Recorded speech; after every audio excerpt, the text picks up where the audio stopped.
Hi everyone. Fish మార్కెట్‌కి వెళ్ళినప్పుడు ఈ క్రాబ్స్ కనిపించాయండి. నాకైతే చాలా ఇష్టం. స్పైసీ ఫ్రై చేద్దామని తెచ్చుకున్నాను. రెసిపీ చూసేద్దాం. ముందుగా క్లీన్ చేసి పెట్టుకున్న క్రాబ్స్‌లో 2 స్పూన్ల కారం వేసుకోవాలి. హాఫ్ స్పూన్ పసుపు వేసుకోవాలి. కొద్దిగా సాల్ట్ వేసుకొని చక్కగా కలిపేసుకున్న తర్వాత మ్యారినేట్ చేసుకోవాలి. ఒక హాఫ్ అన్ అవర్ పక్కన పెట్టేసుకోండి. ఇప్పుడు దీనికోసం డ్రై మసాలా రెడీ చేసుకుందాం. ఒక ప్యాన్ పెట్టుకొని 2 స్పూన్స్ ధనియాలు వేసుకోవాలి. 1 స్పూన్ జీలకర్ర, 1 స్పూన్ మిరియాలు వేసుకోవాలి. చిన్నది దాల్చిన చెక్క వేసుకోవాలి. 2 యాలకులు, కొద్దిగా లవంగాలు వేసుకోవాలి. ఒక హాఫ్ స్పూన్ నువ్వులు వేసుకొని డ్రై రోస్ట్ చేసుకోవాలి. కొద్దిగా వేగిన తర్వాత ఎండుమిర్చి వేసుకోవాలి. నేను ఒక 6 ఎండుమిర్చి వేశాను. కలర్ కోసం బెడిగే మిర్చి ఒక 5 వేశాను.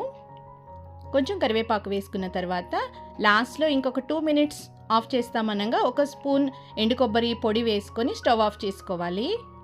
ఇప్పుడు చిన్న ముక్క చింతపండు వేసుకోండి. చల్లారిన తర్వాత డ్రై పౌడర్ చేసుకోవాలి. ఇప్పుడు ఒక బాండిల్ పెట్టుకొని ఆయిల్ వేసుకున్న తర్వాత 2 ఆనియన్స్ కట్ చేసి సన్నగా తరిగి అందులో వేసుకోవాలి. కొద్దిగా కరివేపాకు వేసుకొని వేగిన తర్వాత ఫ్రెష్గా గ్రైండ్ చేసుకున్న అల్లం వెల్లుల్లి పేస్ట్ వేసుకోవాలి. అది కూడా వేగిన తర్వాత మనం ముందుగా మ్యారినేట్ చేసి పెట్టుకున్న ఎండ్రకాయలు వేసేసుకోవాలి.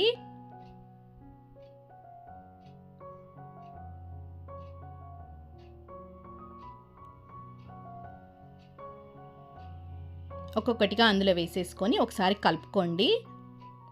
సిమ్లోనే పెట్టుకొని చేసుకోండి. ఈ టైంలో ఒకసారి కలుపుకుంటూ తర్వాత మూత పెట్టుకొని మగ్గించుకోవాలి.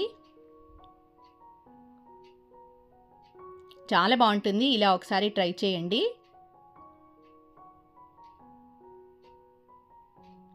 ఒక 5 మినిట్స్ మగ్గిన తర్వాత మళ్ళీ ఒకసారి కలుపుకొని ఒక హాఫ్ గ్లాస్ వాటర్ వేసుకోండి.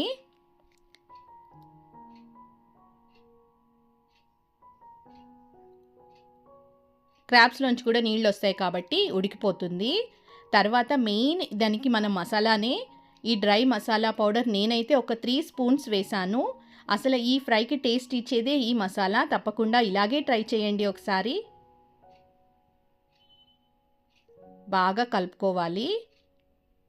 కలుపుతూ ఫ్రై చేసుకోవాలి. మీడియం టు సిమ్లో పెట్టుకొని చేసుకోండి. లాస్ట్లో కొత్తిమీర వేసేసుకుంటే టేస్టీ క్రాబ్ ఫ్రై రెడీ అవుతుంది. స్పైసీగా ఉంటుంది, టేస్టీగా ఉంటుంది. తప్పకుండా ట్రై చేయండి. ఈ వీడియో నచ్చితే లైక్ చేయండి. Thanks for watching. Bye bye.